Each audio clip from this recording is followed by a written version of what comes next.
So what kind of drove you guys to start a podcast? Um, It was Nida's dream. it was. I wanted to share stories of women, women.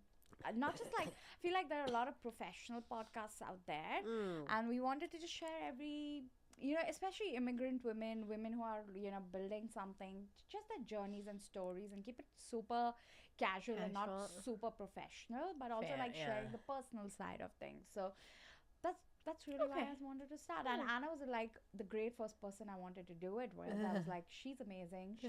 She's a communications expert. I've looked at your And website a little bit. Yeah. yeah, and she is amazing.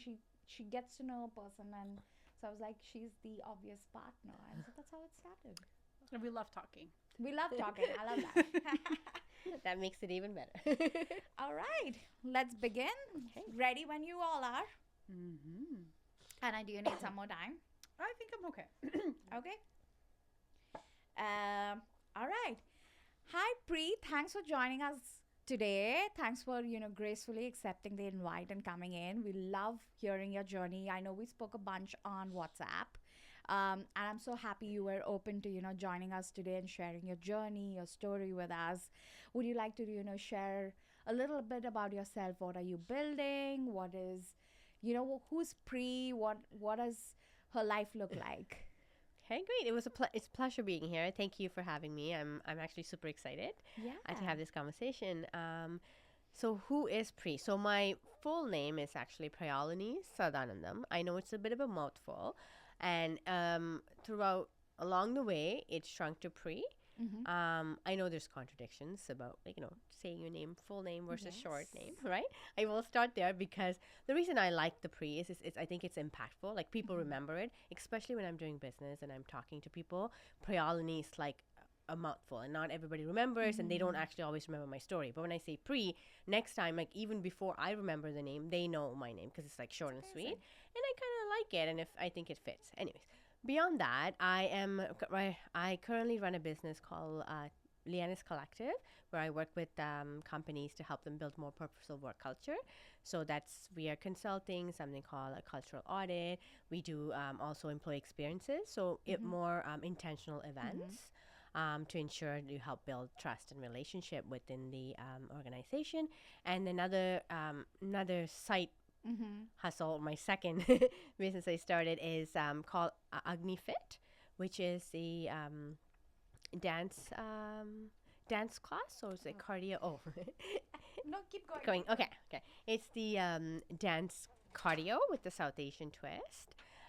So it's really a space for people to come in and like move without feeling uncomfortable. Because I find like for me, dance is fun. So I wanted to create a space where you can just come in and move, and it's not really about like structural dancing, and it's not really about like full out fitness. It's just about moving in that community itself. And then spun off from Liana's is I'm working with another team to build a platform that focuses on workplace culture that kind of combines, because a lot of the time people think of culture as companies think of culture as a nice to have.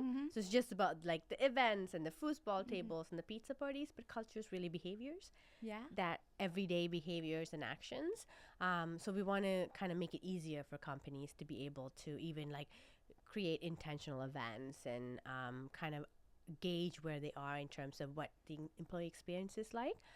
So it is a tech-based platform. I'm not any tech background, but I do have someone on the team that is tech-based. So we just recently started working together. So excited for that as well. That's amazing. So, two businesses, and I know we spoke about this. You have a third one coming up. Yeah. What keeps you going? And, running so many businesses together, what drives you? I always been a person like ever since I was small. I blame my dad for this. He always kept us busy. Like he didn't like us just sitting around doing anything, like nothing. So we come from school, we do homework, and then there's like always things that we have to do. So I can't sit still. I'm learning to sit still. So I always want to like do stuff and keep going. So it's I think like building something excites me. being able to do different stuff. And I think we're living in a place where it's building a business or starting one is fairly easy, right? Meaning like you have all the resources available, you just kind of get started, put the idea together, and see where it goes. And then if it doesn't work out, you just pivot and come back. So yeah, That's what I amazing. think. That is awesome. That is super exciting that you have all these projects and in different also areas, whether it's dance and corporate culture, but you started in banking. Yes. So tell us a little bit about that experience and how it prepared you for this phase of your life. Oh, and that is so again, growing up in an immigrant household. So my parents came here to give us a better life. So the definition of success was going to university, getting a degree, and landing that corporate job and climbing the ladder, right? So that's sort of what I did. I didn't want to be a doctor or an engineer, so I chose accounting, the next best option. So The that's Indian dream, the South Asian dream. dream exactly, right? So I did my school. I went to university, and then I did my CMA CPA after that, and I went into Bay Street. And I mean, Bay Street is not as glory as It's not like the suits. Oh no, I wish. But and I think as soon as I've started, like a couple of months into it, I kind of knew 9 to 5 world wasn't for me. And I wanted to build something, but I didn't know what that looked like because I didn't I don't come from a family of business owners, and I didn't have someone to talk to about. And this is like 20 plus years ago, where resources wasn't as accessible as it used to be, right? Like now I can search up anything and find stuff. So I kind of continued working at the bank. I would move around a lot because I like to learn new things once I know how to do something, and then I don't want to keep doing it. So I moved around quite a bit, even within the same bank, into different ones. And I think what I've learned was discipline through that as well, because I was, you have to be there from 9 to 5, like you work and working with different type of people. Because when you work in the banking industry, there's a lot of different type of people you work with. Including clients and your colleagues and relationship managers and things like that. So just dealing with different type of people and building thick skin. I think like learning not to take things personally. Whatever comes, it's like take it as an objective. I think kind of what prepared me for, or prepared me for where I am today. Yeah, that's amazing. And your business, like completely a pivot, right? It's not even something like usually people play it safe. For example, I was in marketing, so I started a marketing agency and a RevOps. Like I want to be close to what I'm good at, but you went completely out of the way, right? You wanted to completely get to a new phase, and you started this whole thing around dance. Talk to us more about it. I know you said you're passionate about it. What does that mean to you? Like, why is it so important? What does that? I know it's a business, but it seems like a passion project as well for you, because Did you dance when you were growing up? Oh yes. That's amazing. Yes. What kind of dance do you resonate with? I just love dancing, anything and everything. So when I probably about maybe 5 or 6, my mom enrolled me in Bharatanatyam.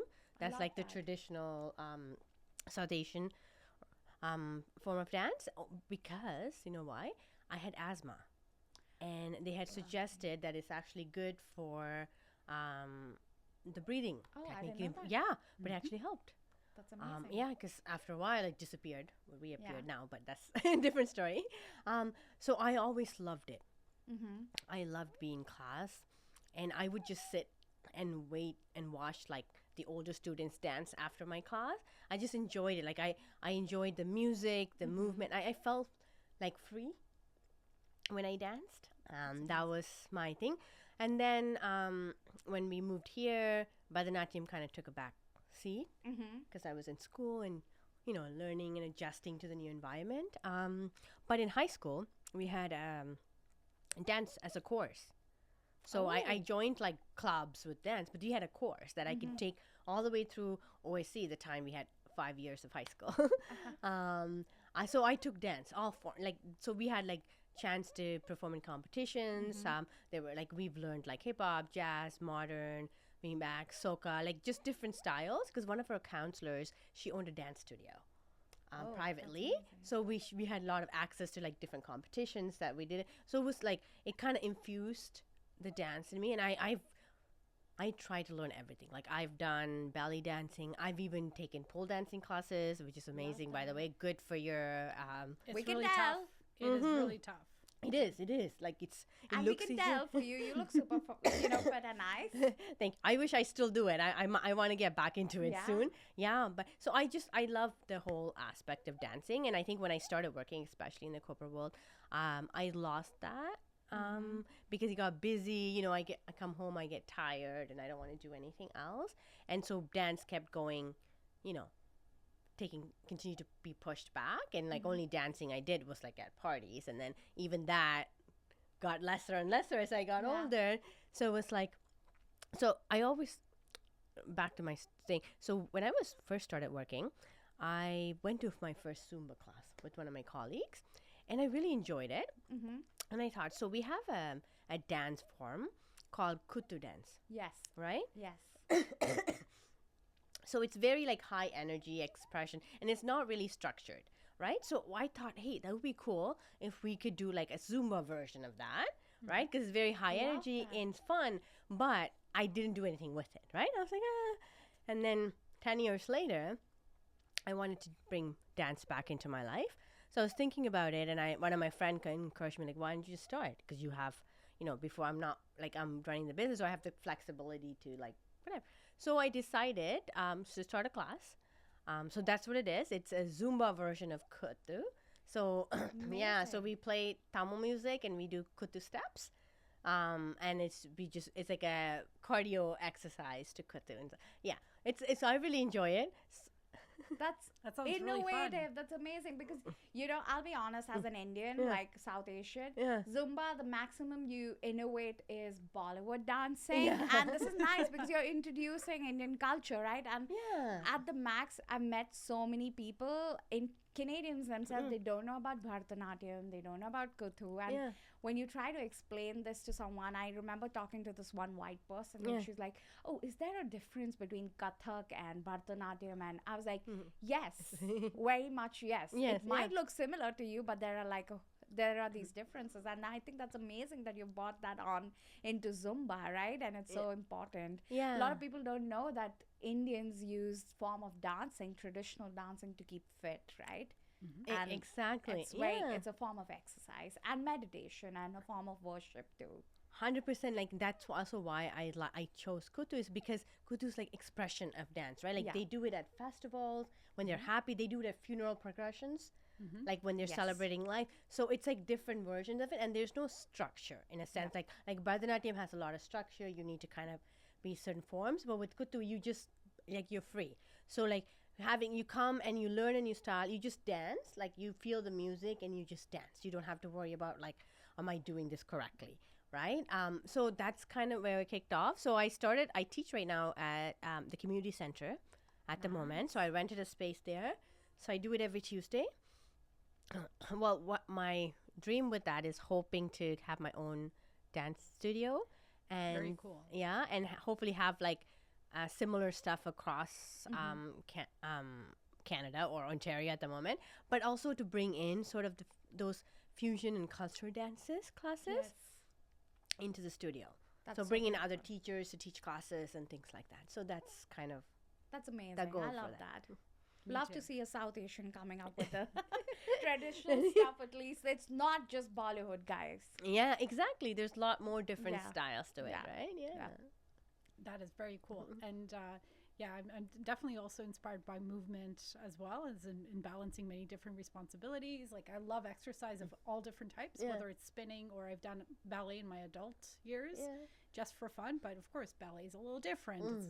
But there's all these different ways that we can get active. And I think promoting that for people, making the time in our calendars is a priority.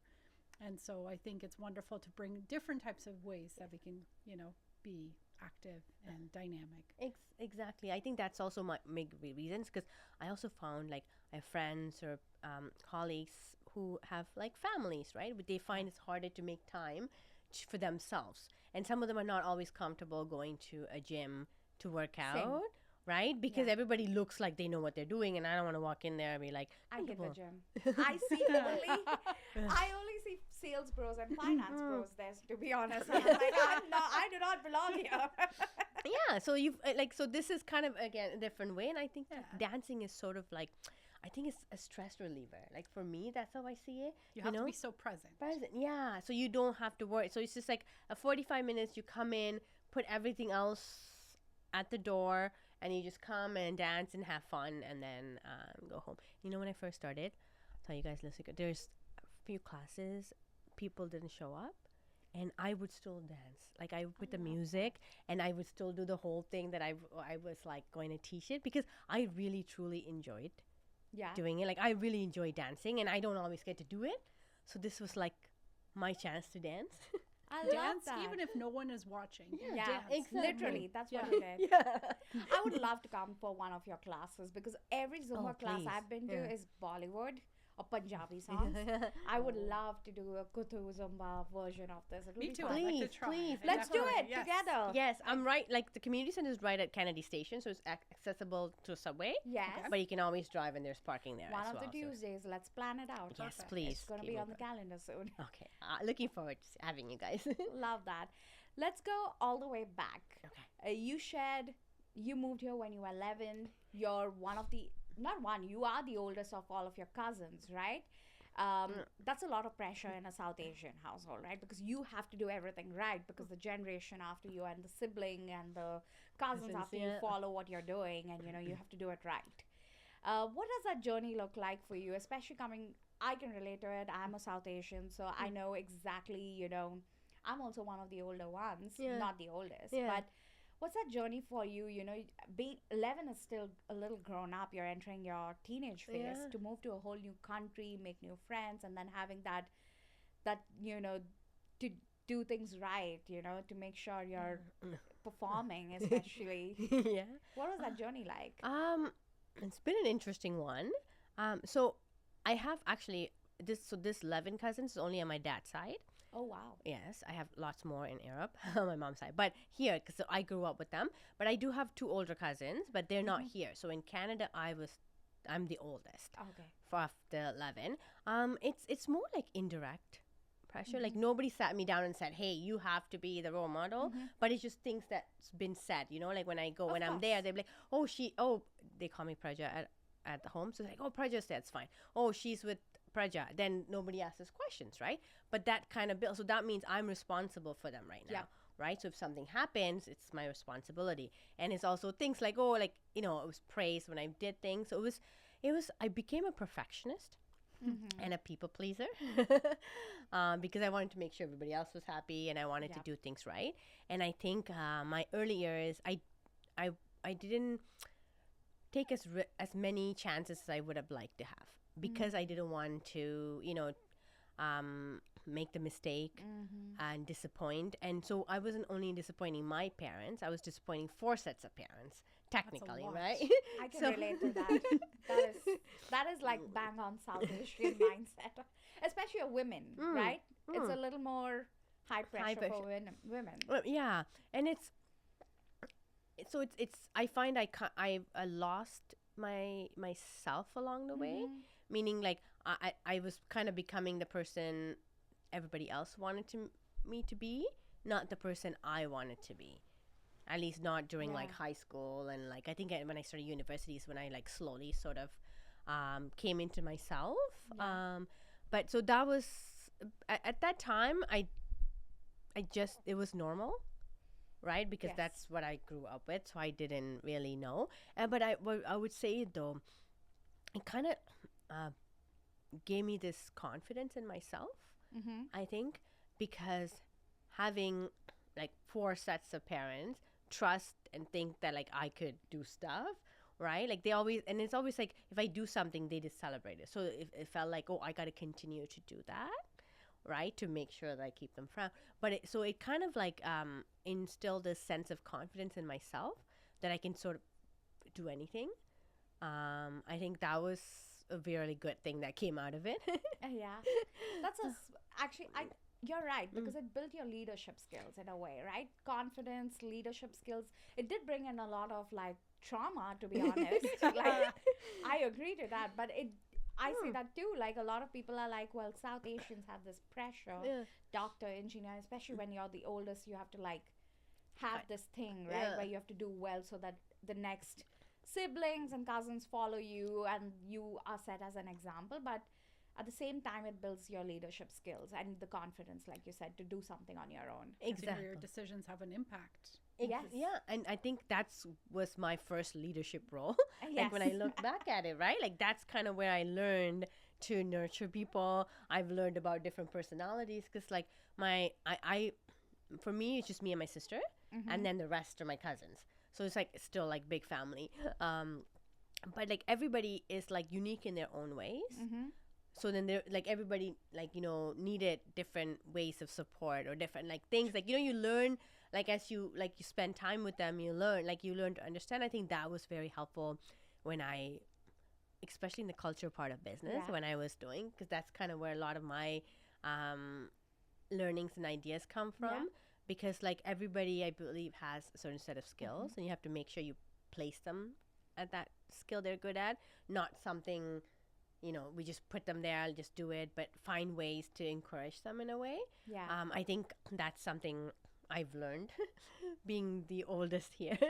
That's great. Do you think you didn't pursue dancing as your main career because you were scared of disappointing? That's why you made sure you got into banking. Was that one of your decisions? Because I get that, like from a South Asian perspective, you were like, this can be a side hobby, but not a main career path. 100%. 100%. I think if I could go back, I actually would be a dancer. That would have been my. And to be honest, like I also didn't know if that could be a career at that time. Fair. Like I didn't see a lot of faces like mine or somewhere that made it in dance, right? So I didn't know what I would do in it other than like choreograph maybe, or like be in a music video. Like so that's also another thing, because I was like, I don't know what I would do with it. And you're absolutely right. It's also because I didn't think that was the chosen profession. Fair enough. I agree. And to think we have so many great dancers from India who do a lot of traditional dancing, Yeah. but like you said, there was probably not enough representation for you to think that this is the career path. Career, It was yeah. never a choice, right? It's always a side passion. So project. yeah, it's like a hobby. Like that's usually how they say. Like my my parents always encouraged me to dance. Like they've never said no. Like I go perform and things like that. But it's always kind of been like a side thing. My main thing was to go to school, get a degree, and then find a job. Yeah, and I think it's also like back then for me also, I didn't know how I would make anything out of it. Like what would I do? Where would I go? Like if I go to dance school, then what happens, right? Like how, just like a lot of the unknown, and again being the not wanting to make mistakes, Yeah. I didn't want to push for it and then not having to Fair. be successful in it Yeah, as well. Yeah. that's fair. Yeah, no, I think that totally resonates, and I think more needs to be done to like communicate so many different ways of approaching the creative arts. Whether it's in dancing or music or other industries, but like there is certainly like a resurgence of creativity, and it's very much needed. And I'm someone as well who loves the multitudes of things. Performing arts is one of them, and I've starting a non-for-profit in this space, particularly with the emphasis that we're working with the classical music repertoire, but it's like, how do we demystify this space so more kids, younger ones who are not generally maybe picking up a violin or piano, will feel like they're part of the conversation as well, understanding what the composition works looks like, what that experience is, and how does it apply to our everyday, that it's just playfulness, fun, and being able to be okay to fail and produce works that are substandard and some that are remarkable, but that is part of creativity. It isn't just shooting it all the time and like having it excel. But a lot of it is just failure and trying again. And I think that just like inspiring the next generation to engage and have that curiosity and learn more about the traditional art forms and making them their own, you know, within their own capacity of movement and availability. I think that's wonderful, and it needs to be supported. And whatever is available in terms of, you know, scaling, I think something like that, the idea that you have is something that you could scale across the country, for instance, you know, to inspire the next generation of trying on folk dancing, traditional art forms, making it their own. Yeah, I agree. And that's the thing. I think like now I have the knowledge and maturity, like, oh, I can scale it this way, like with my dance, right? Like to be able to do it. And I think, to be fair, there are a lot more like younger generations are better at it, are choosing career to be like more full time, and there's support from parents and things like that as well. But and it's also exposure, right? Like sometimes there's only certain type of music or certain type of art form that's very available and accessible as well. Like not too long ago, I think last year, I went to my first opera show, right? So I've never been exposed to it as a kid. And I saw it on TV, and I always thought, oh, it's weird, right? Like, 'cause I only see portions of it. I didn't think I would like it, but I actually loved it. And it was like, oh my God, why haven't I not like seen this before, right? And because it is like, I love any form of art. I watch the performance.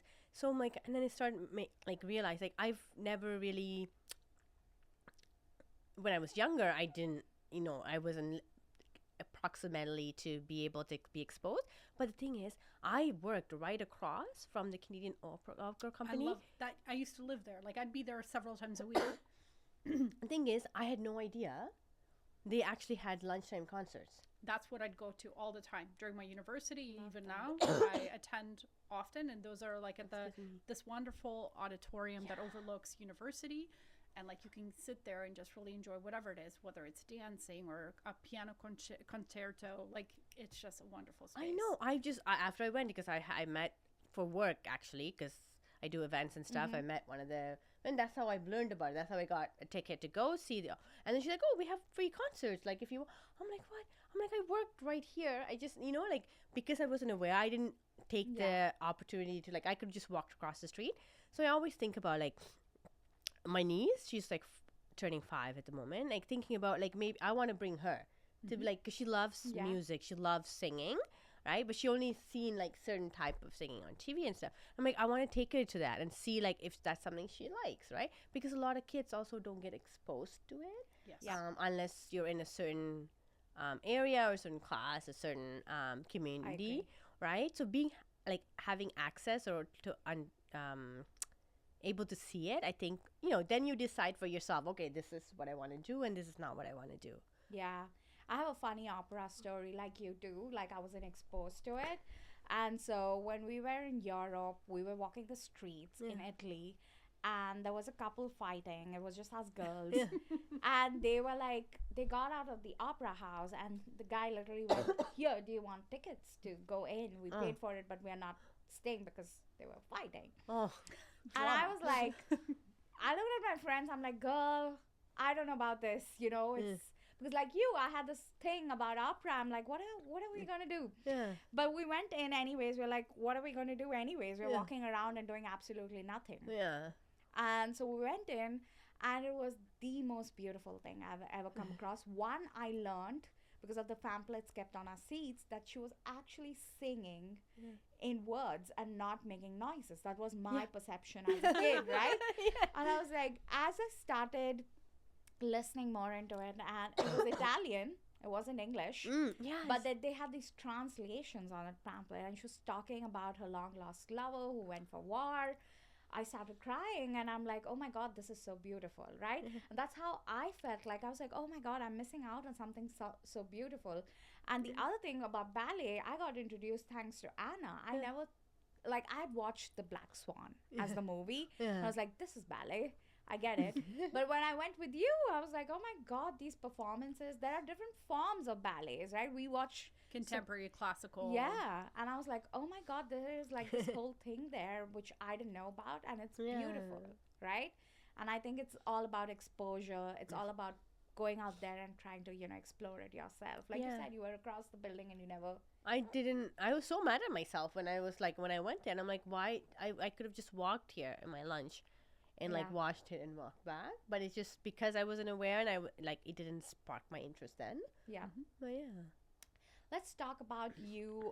You did share that you walked away from your first venture. Do you want to Yes. talk about it? I know you're doing your third one and you want to, share more insights. I guess Yeah. as women who Yeah. go through these different changes in life, share a little more about your story, about why did you walk away from the first, not getting into the details of Yeah. it, but like what made you make that decision, and then how do you have the courage, the patience, the confidence, the time to do a third venture altogether? And your compass for knowing when is the right time to walk Yep. away.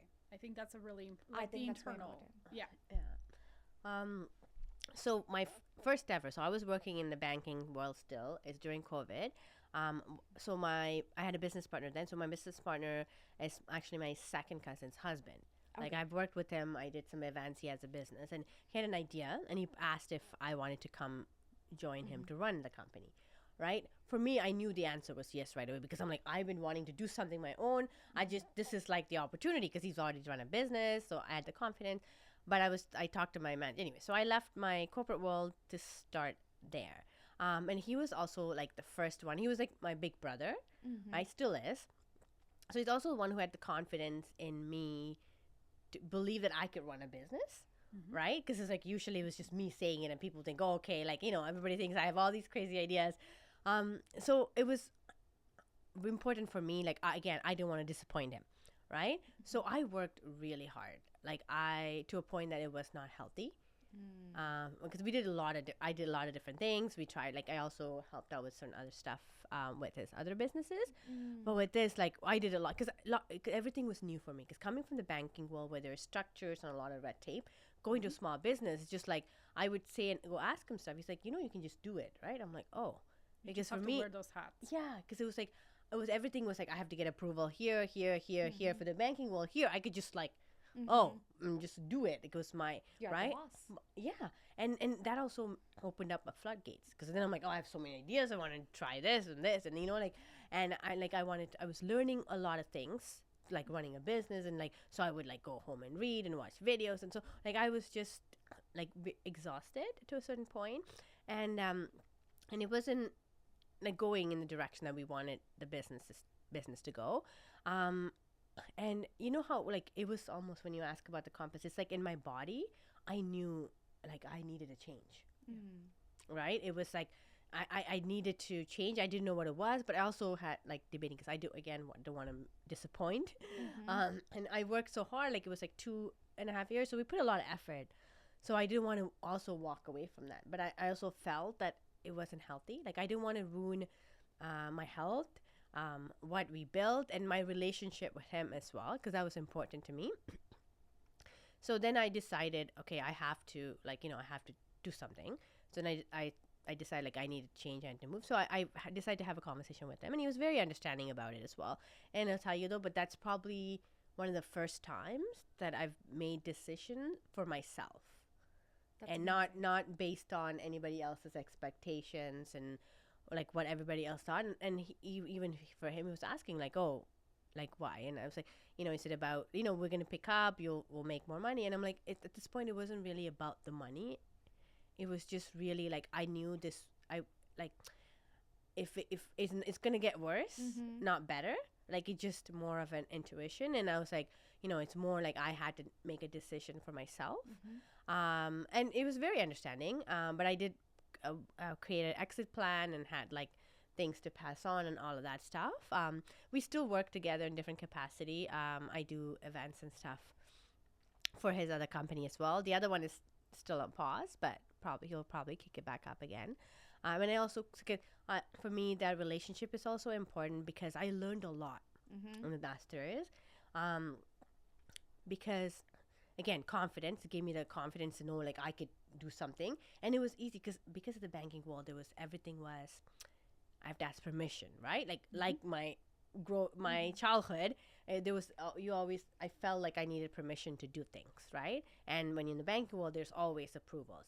here you can just do it. So like I've learned like, oh, you just have to, you can just really do anything, right? You can, and I also learned the power of like when people say no, Yeah. that's never the hard no.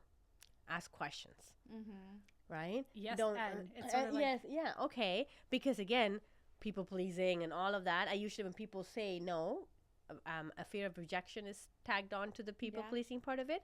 So usually, like when people say no in the past, I'm like, okay, I don't really push unless it is like my job. I need to pay to do it. If it's for myself, I never really would push for anything. So that they are just running a business. I can't just take that as a no because I need to build a business. And from him too, just seeing him do that, I think it like forced me to have to learn, and I think that was my biggest learning from that. And when I left, to be honest, I didn't exactly know. We had a different idea. I was kind of so I didn't exactly know what I was gonna do. Okay. There was an idea, but that didn't pan out. So that's how the culture stuff came about, because I was trying to figure out, okay, like I don't want to go back to corporate. That's one thing I knew for sure. I'm not going to go back and do a 9 to 5. So what would I do? Like, what's my skill? Like, technically, I'm an accountant, right? But I didn't really see myself doing other people's accounting or like bookkeeping kind of thing. That's not, but that helped me with my business with numbers. But, and then I realized that throughout the banking career, I did a lot of employee initiatives and building that community within the things a lot. So that I really enjoyed. And I also realized like working when I had the other business, we worked a lot with or interacted with small to medium businesses. And what I saw across was that inconsistency of culture, right? Even in the banking world, there's a big HR team. It's great.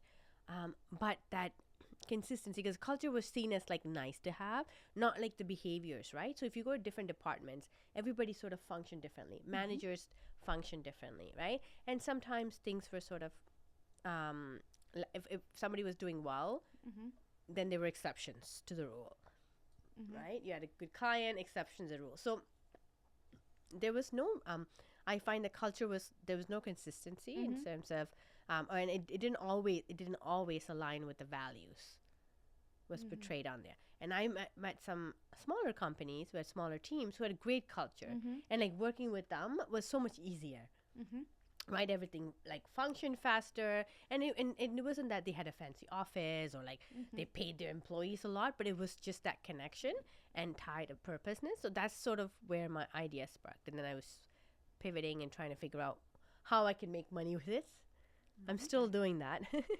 That's very important. I love the way you structured it, knowing and having that intuition. And even though like you had a relationship there, you still chose to walk away so as to not start that relationship. I think that's so important, right?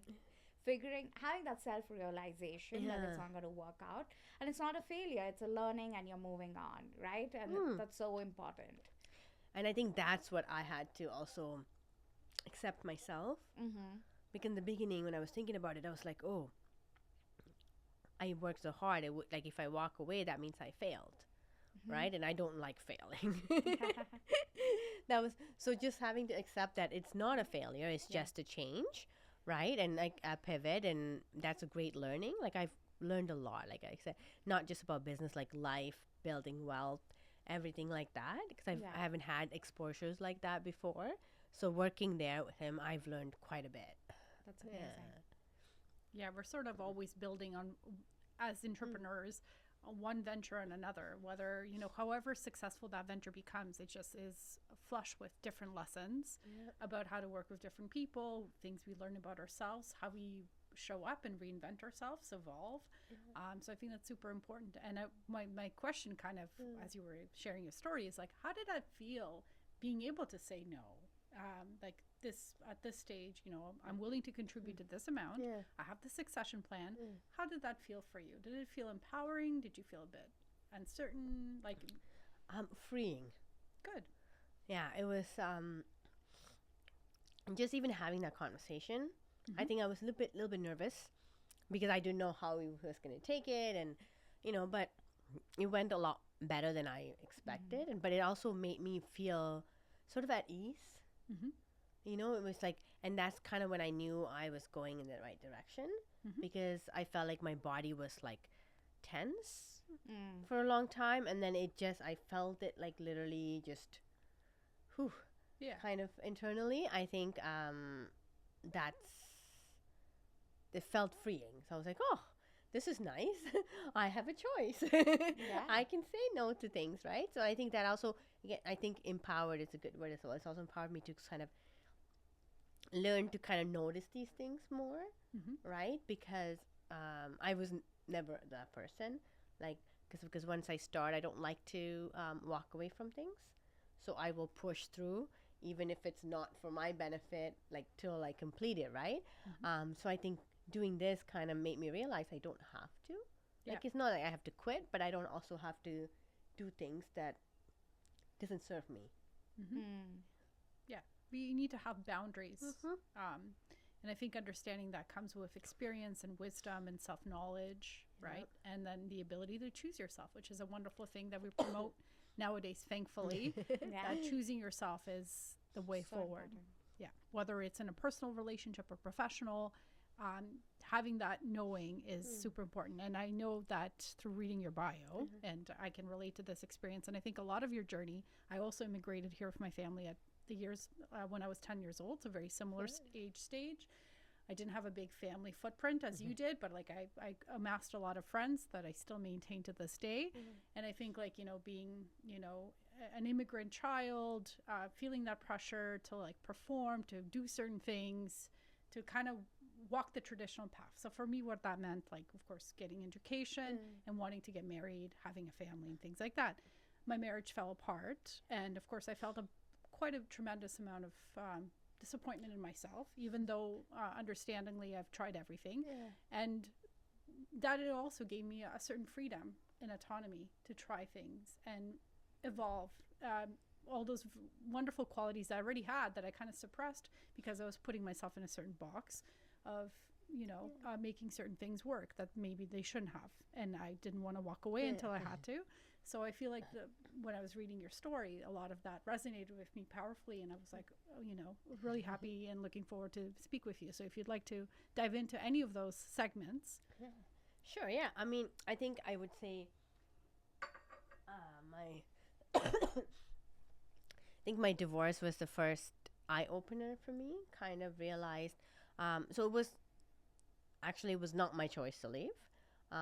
But when I looking back, it should have been, right? It's one of those things that I stuck through, because again, our cultural and what belief is you just don't walk away, just because you're unhappy, you know, like, unless there's like a tremendous issues, Abuse. Abuse how or Indians fear see or whatever, then it's a little exceptional, but otherwise you kind of stick it through. So that's kind of the mentality I was at. So when it happened, it was like, because, you know, the world as you know it kind of collapsed for me, and that's one of the hardest things I had to go through in my life. Maybe that's a privilege. I didn't have a lot more suffering, but it was really hard on me, because I had, like, you know, this plan or like this idea of what my life would look like, and now it's no longer exist. So that's when I think I was more like, you know what, why am I kind of following other people's plan for myself, or expectations? Like, I need to do something, because clearly I followed, or I did the right things. You know, I went to school, university, got married, like what they expected of me, but still, you know, here I am. So that's kind of pushed me to take chances, and also even like businesses and stuff like that, like, because initially it was hard, but I was able to overcome it, and it was actually, I came out a lot better, right? So it's also added to my confidence. I'm like, oh, you can handle anything, it's not a big deal, like, uncertainty is whatever, like, life is all about it, just go for it, and whatever comes your way. So I think that's kind of a big push for me to do better for myself. And like, you know, and focus more on myself, and do things that I enjoyed, and not worrying about disappointing other people, Yeah. um, stuff like that. But like you said at the beginning of it, I felt a lot of disappointed in myself, a lot ashamed as well, right? Like I'm like, I don't know what I did wrong. How didn't I not like know this was coming? What could I have done better? So like all of those questions. But then I realized like one of my best friend, she's kind of gone through the same thing before, and there's one thing she told me that really struck. She's like, because I was also wanting to know the why, Of course. right? Because Yeah. like what, right? Because I didn't really see the sign. Maybe because I like to think I'm very good at like knowing people. I'm very good at like kind of picking out who's, but I didn't pick up on any signs along the way. So for me, that was another thing. Like, how did I miss that, right? Like, why wasn't I paying attention? And then she told me like, no matter the why, like even if you know, like this is exactly why, it's not going to make you feel better, right? And it's true, because even if whatever that reason is, it's not going to make things any better. So she's like, don't spend so much time thinking about that, like why, just make up your own why and then just move on, sort of thing. And I think for me that was like I always stuck with me, because it's like, yeah, because it's true. It doesn't matter what the why would have been. I would have still been upset and miserable and whatever Yeah. at that time, right? But I had to say though, like what I also realized is like, even like my family, right? Even though there's like, oh, I had pressure to be this perfect person, they stood by me, That's right? amazing. So for me, knowing that I had none of my uncles or aunt, like nobody asked me like why, like what did you do, you should have tried harder. Like they never said that to me. So for me, that meant like they trusted that I've tried, or like it's not, you know what I mean? I've done. So that meant a lot. So then that's also helpful for me in a sense, like made me realize like I don't want to waste my time thinking about this one person where I have all these people Yeah. who care and love and support me, right? But just more focus on that. But that's definitely was a big turning point in my life, kind of That's thing. amazing. Yeah. I love that. Yeah, sometimes the difficult moments in our lives eliminate a lot of light and bring in new opportunities. Yeah. Yeah, 100%. As we wrap up, Yeah. what is that one piece of advice or your life philosophy or something you would like to share with the audience that you stand by or you resonate with? Well, two things. I would say one is I always believed the quote that this says, where there's will, there's a way. Mm-hmm. So I always believe there's a solution to everything. It just might not be the perfect solution, but there is a solution. So it's better to make a decision and regret it than not to make a decision and regret it. Mm-hmm. Because if you're stuck, you don't know what's out there. And I guess another thing I wish somebody told me when I was younger, that it's okay to make a mistake. Mm-hmm. Take those chances. Like Brene Brown would say, get in the arena, get messy. And then, you got yourself. You can always bounce back. Thank I think you. that's awesome. I think it's it takes a lot to like share some of these stories, but it's like you should be so proud because all of these different experiences shape you as a person, shape perspectives and the types of things that you can do in the world. So I feel like it's so important to be able to be real about those experiences, sharing them, so other people don't feel so alone, that they can see the bravery that it takes, but also that it's just part of life. And Yeah. things go on, and we carry on. Yeah. And we are entitled to live as many lives as we choose to, different agreed. versions of them. So, well I done. agreed. Thanks a lot, Pri, and for coming here, sharing, and being so open about your journey, right? Sharing the personal, the professional. A lot of people don't like to talk about everything, and thanks for, being so open and sharing all of your stories. That was simply amazing. Thanks for being here. Thank you. This was a pleasure. I really enjoyed this conversation. Thank you. Thank you. Thank you for so having much. me.